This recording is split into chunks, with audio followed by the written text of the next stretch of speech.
નમસ્કાર વિદ્યાર્થી મિત્રો, ચેપ્ટર 2 ઘસારાના હિસાબો, વિડિયો લેક્ચર નંબર 5. ગયા લેક્ચરની અંદર આપણે ઘસારાની બે પદ્ધતિઓ, બે રીત થિયરિકલ સમજ્યા છે. સરખા હપ્તાની પદ્ધતિ અને ઘટતી જતી બાકીની પદ્ધતિ. આ રીત થોડી હજુ વધારે સારી રીતે સમજાય એટલા માટે આપણે થોડા પ્રેક્ટિકલી ઉદાહરણોથી એને સમજીએ. બરાબર છે? ત્યાર પછી આપણે દાખલા શરૂ કરીશું. જો અહીંયા સરખા હપ્તાની પદ્ધતિ, એના વિશે આપણે એવું સમજાવ્યું છે કે આ પદ્ધતિમાં ઘસારાની રકમ દર વર્ષે સરખી જ રહે એટલે એને સરખા હપ્તાની પદ્ધતિ કહેવાય.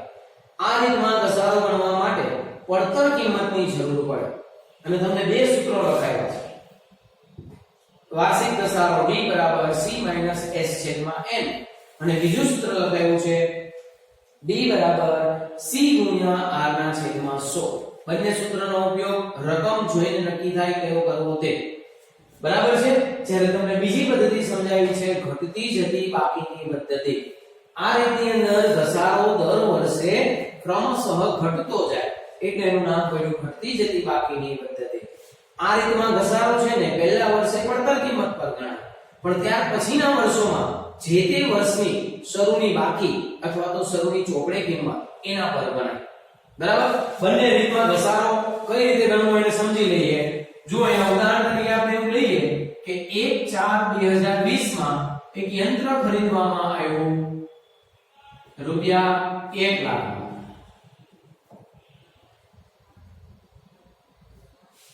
આની અંદર યંત્રની જે મૂળ ખરીદ કિંમત હોય તે, એને લાવવાનો ખર્ચ, એને ગોઠવવાનો ખર્ચ બધું જ આવી ગયું. એટલે આ યંત્રની શું થઈ કહેવાય? પડતર કિંમત. બરાબર છે? હવે આ યંત્ર પર આપણે 10% લેખે ઘસારો ગણવો છે.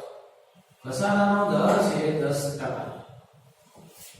બરાબર? તો સૌથી પહેલા તો તમારે વાર્ષિક ઘસારો નક્કી કરવો પડે. વાર્ષિક ઘસારો કઈ રીતે નક્કી થાય? વાર્ષિક ઘસારો એટલે આપણે દર વર્ષે કેટલો ઘસારો ગણીશું તે.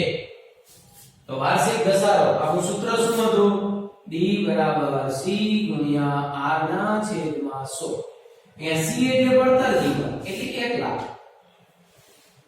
R એટલે ઘસારાનો દર 10%, 10/100. એટલે વાર્ષિક ઘસારો કેટલો આવશે? 10,000 રૂપિયા. સમજ પડી ગઈ? ચાલો હવે તમને એમ કહે કે 3 વર્ષની ઘસારાની ગણતરી દર્શાવો. ખાલી ગણતરી જ નહીં પૂછાય, યંત્ર ખાતું બી પૂછાશે અને આનંદય પૂછાશે. આ તો માત્ર અત્યારે આપણે ગણતરી ઉદાહરણ સ્વરૂપે સમજીએ છીએ. ચાલો 3 વર્ષની ગણતરી દર્શાવવી છે તો ક્યાંથી શરૂ થશે? જ્યાંથી યંત્ર ખરીદવું હોય ત્યાંથી. એટલે કે 1/4/20 આપણે યંત્ર ખરીદ્યું છે. કેટલામાં ખરીદ્યું છે? 1 લાખમાં. હવે આ વર્ષ ક્યાં પૂરું થાય? 31/3/21. આ આપણું કંપનીનું વર્ષ, પેઢીનું વર્ષ. તમે ખરીદવું હોય ભલે ગમે ત્યારે, પણ પેઢીનું વર્ષ તો માર્ચમાં પૂરું થાય છે. ઘણા દાખલા એવા આવશે કે આ પેલી તારીખ 1/4 ખરીદ્યું છે એટલે કે વર્ષની શરૂઆતમાં. ઘણા તો એવા આવશે 1/10 ખરીદ્યું હોય. તો 1/10 ખરીદ્યું હોય ને આખું વર્ષ પૂરું થાય 31 તો 6 મહિનાનો જ સમયગાળો થાય. તો ઘસારો એ રીતે ગણાય. બરાબર છે? ચાલો અહીંયા તો આખું વર્ષ છે તો ઘસારો આપણે પહેલેથી નક્કી કરી દીધો છે કે આખા વર્ષનો ઘસારો કેટલો છે? 10,000. એટલે 10,000 રૂપિયા પહેલા વર્ષે ઘસારો લાગશે. હવે 10,000 રૂપિયા ઘસારો લાગે એનો મતલબ એટલી કિંમત ઘટે છે. તો બીજા વર્ષે આપણું યંત્ર કેટલાનું થઈ જશે? 90,000. બીજું વર્ષ એટલે 1/4/2021. ચાલો ફરી પાછું વર્ષ ક્યાં પૂરું થાય? 31/3/22 એટલે ઘસારો લાગશે. હવે બીજા વર્ષે કેટલો ઘસારો લાગશે? કઈ રીત છે? સરખા હપ્તાની. તો દર વર્ષે ઘસારો કેવો લાગે? સરખો જ. સરખો જ એટલે કેટલો આવશે? 10,000. જે પહેલા વર્ષે ગણ્યું એ જ બીજા વર્ષે. એટલે અહીંયા કેટલા થશે? 80,000. આ ત્રીજા વર્ષની શરૂની કિંમત થઈ 80,000. ત્રીજું વર્ષ એટલે 1/4/22. ચાલો આ વર્ષ ક્યાં પૂરું થાય? 31/3/23. ફરી પાછો ઘસારો લાગશે. કેટલો ઘસારો લાગશે? સરખા હપ્તાની રીત દર વર્ષે સરખો જ રહે એટલે કેટલો? 10,000. 10,000 રૂપિયા ત્રીજા વર્ષે ઘસારો લાગે. ચલો સરખા હપ્તાની પદ્ધતિમાં ઘસારો દર વર્ષે સરખો જ રહે છે. બીજું કે સરખા હપ્તાની પદ્ધતિમાં એવું પણ થશે કે તમે આમ ઘસારો ગણે જ જશો ને તો એક દિવસે આ યંત્રની કિંમત શૂન્ય થઈ જશે અથવા તો એના ભંગાર કિંમત જેટલી થઈ જશે. તમે છેક સુધી ન ગણો ચોથા વર્ષે વેચી નાખો તો કિંમત ભંગાર કિંમત જેટલી થાય. ચલો બરાબર ગણતરી સમજાઈ ગઈ સરખા હપ્તાની રીતમાં. હવે આ જ વસ્તુ ઘટતી જતી બાકીની પદ્ધતિમાં હોય તો એટલે કે 1/4/20 અમે યંત્ર ખરીદ્યું છે 1 લાખનું.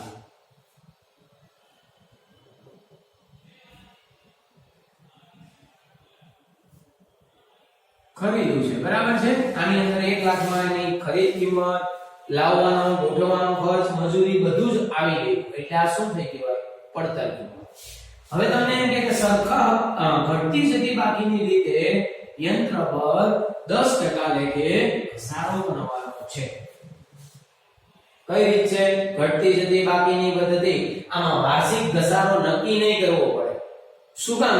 કારણ કે દર વર્ષે ઘસારો બદલાઈ જવાનો છે. જો આમાં વાર્ષિક ઘસારો નક્કી કરવો પડે આમાં ઘસારાનું સૂત્ર તો આ જ છે. કયું? D = C × R/100. તમારે દર વખતે આ સૂત્ર ફોલો કરવાનું છે. D = C × R/100. સૂત્ર તો આ જ છે પણ C એટલે પડતર કિંમત. ઘટતી જતી બાકીની રીતમાં પહેલું વર્ષ હોય ને તો C એટલે પડતર કિંમત, પણ બીજું, ત્રીજું, ચોથું વર્ષ હોય તો C એટલે જે તે વર્ષની શરૂની બાકી, શરૂની ચોપડે કિંમત. હવે તમને એમ કે 3 વર્ષની ઘસારાની ગણતરી કરો આની જેમ. તો હવે 3 વર્ષની ઘસારાની ગણતરી કઈ રીતે કરવાની? વાર્ષિક ઘસારો નક્કી નહીં કરવાનો, સીધી ગણતરી શરૂ કરવાની. કઈ તારીખથી શરૂ થશે? 1/4/20. ચાલો યંત્ર કેટલાનું છે? 1 લાખનું. ઘસારો ક્યારે ગણાય? વર્ષના અંતે એટલે 31/3/21. કેટલો ઘસારો લાગશે? 1 લાખના 10%. એટલે IC ની જગ્યાએ તમારે 1 લાખ મૂકવાનું. તો 1 લાખ × 10/100 એટલે કેટલા આવશે? 10,000. 10,000 રૂપિયા ઘસારો માઈનસ કરીએ એટલે બીજા વર્ષે યંત્રની કિંમત રહી જશે 90,000. બીજું વર્ષ એટલે 1/4/2021. હવે બીજું વર્ષ પૂરું થાય પાછો ઘસારો ગણો તો કઈ તારીખે ઘસારો ગણાય? 31/3/22. કેટલો ઘસારો અને શેના પર ગણવાનો? 10% જ ગણવાનો. શેના 10% કરવાના? તો હવે આ ઘટતી જતી બાકીની પદ્ધતિ છે. ઘસારો ગણતી વખતે જે તે વર્ષની શરૂની ચોપડે કિંમત લેવાની કે શરૂની બાકી. તો આ વર્ષની શરૂની બાકી કેટલી છે? 90,000. એટલે 90,000 ના 10%. અહીંયા C એટલે 90,000 લેવાના. 90,000 ના 10% કેટલા થશે? 9,000. એટલે અહીંયા થશે 81,000. ત્રીજા વર્ષે એની શરૂની બાકી થઈ જશે 81,000. ત્રીજું વર્ષ એટલે 1/4/2023. ચલો આ વર્ષ ક્યાં પૂરું થશે? 31/3/24.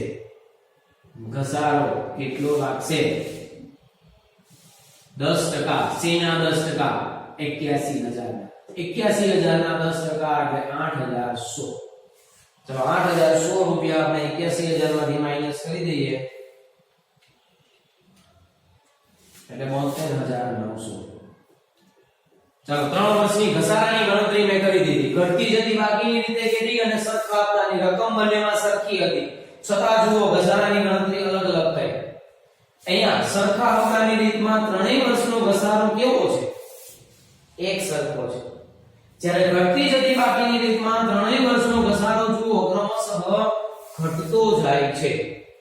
તો બંને રીતનો મુખ્ય તફાવત શું આવ્યો કે આ રીતની અંદર ઘસારો તમે પહેલા વર્ષે જે વાર્ષિક ઘસારો નક્કી કરો એનો એ જ રહે, એટલે કે દર વર્ષે ઘસારો સરખો જ રહે.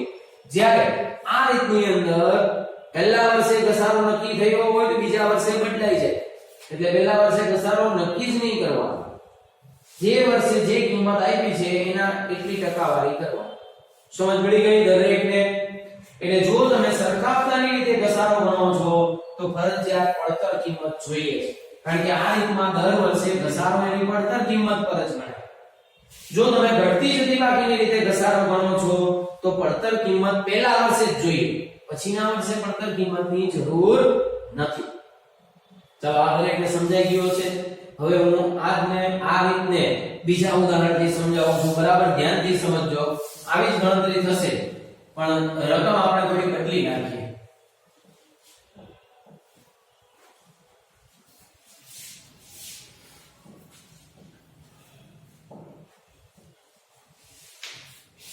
અહીંયા ધ્યાન આપો બરાબર. હવે તમને એવું કહેવામાં આવ્યું છે તારીખ 1/4/2020 ના રોજ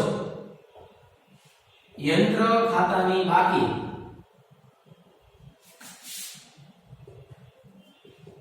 ₹70,000 છે. આ યંત્ર 3 વર્ષ પહેલા ખરીદવામાં આવ્યું હતું. યંત્ર પર 10% લેખે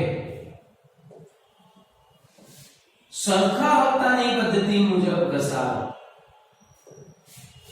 ગણાય છે. ચાલો 3 વર્ષની ઘસારાની ગણતરી દર્શાવો.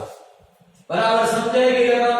1/4/20 ના રોજ યંત્ર ખાતાની બાકી કેટલી આપી છે? 70,000. યંત્ર પર ઘસારો કેટલો ગણાય છે? 10%. આ યંત્ર ક્યારે ખરીદવામાં આવ્યું હતું? 3 વર્ષ પહેલા. હવે તમને એમ કહું કે 3 વર્ષની ગણતરી દર્શાવો એટલે ગણતરી શરૂ ક્યાંથી થશે? 1/4/20 થી. બરાબર 1/4/20 થી તો ગણતરી શરૂ થશે પણ ઘસારો કેટલો લાગશે અને કઈ કિંમત પર ઘસારો લાગશે? તો તમે મોટા ભાગના વિદ્યાર્થી શું કરશે? 70,000 ના 10% એટલે વાર્ષિક ઘસારો આવશે 7,000, જે ખોટું છે. સરખા હપ્તાની પદ્ધતિમાં ઘસારો ગણવો હોય તો ફરજિયાત યંત્રની પડતર કિંમત જોઈએ. અહીંયા પડતર કિંમત ક્યાંય આપી છે? તમે બહાર 70,000 છે ને? ના, એ પડતર કિંમત નથી. એ તો શું છે? યંત્ર ખાતાની બાકી છે. આ યંત્ર ક્યારે ખરીદ્યું હતું? 3 વર્ષ પહેલા. તો 3 વર્ષ પહેલાની કિંમત એની પડતર કિંમત કહેવાય. તો એ તો આપણી પાસે છે ને, અને એ ન હોય ત્યાં સુધી ઘસારો ગણી જ ન શકાય. એટલે 70,000 ના 10% થાય જ નહીં. તમારે પેલા પડતર કિંમત શોધવી જ પડે. તમે કહેશો પડતર કિંમત કેવી રીતે મળે? એ તો માહિતી જ નથી. તો ધારી લેવાની. પડતર કિંમત ધારી લઈએ આપણે. કેટલા ધારીશું? રકમ ₹100. શા માટે ₹100? બીજી કોઈ રકમ નહીં. કારણ કે ટકાવારી છે ને ₹100 ની ખૂબ ઝડપથી થાય. અને એક સારો તેના 10% કેમ થાય? થાય જ નહીં. એટલે આપણે ધારી લઈએ. ધારો કે યંત્રની પડતર કિંમત ₹100. હવે તો ઘસારો ગણાય ને, પડતર કિંમત ધારી લીધી. કેટલા ટકા ઘસારો ગણવાનો? 10%. કરો ₹100 ના 10%. તો ₹10. કેલ્ક્યુલેશન કરવાનું ના આવે તો ₹100 ના 10% એટલે કેટલા આવશે? ₹10. તો દર 1 વર્ષનો ઘસારો કેટલો આવશે? ₹10. 100 ના 10% લેખે વાર્ષિક ઘસારો થાય ₹10. પણ આ યંત્ર ક્યારે ખરીદ્યું છે? 3 વર્ષ પહેલા. તો આ 70,000 માં કેટલા વર્ષનો ઘસારો માઈનસ થઈ ગયો હશે? 3 વર્ષનો. તો 3 વર્ષનો સરખો જ થયો હશે ને? તો એ રીતે જ આમાં પણ કરીએ. અહીંયા આપણે 3 વર્ષનો ઘસારો માઈનસ કરવાનો. હવે સરખા હપ્તાની રીત હોય તો દર વર્ષે ઘસારો કેવો રહે? સરખો જ. 1 વર્ષનો 10% લેખે કેટલો આવતો તો આ કિંમતનો? ₹10. તો 3 વર્ષનો કેટલો આવે? ₹30. કારણ કે સરખો જ છે. તો ₹30 હું ઘસારો માઈનસ કરું છું.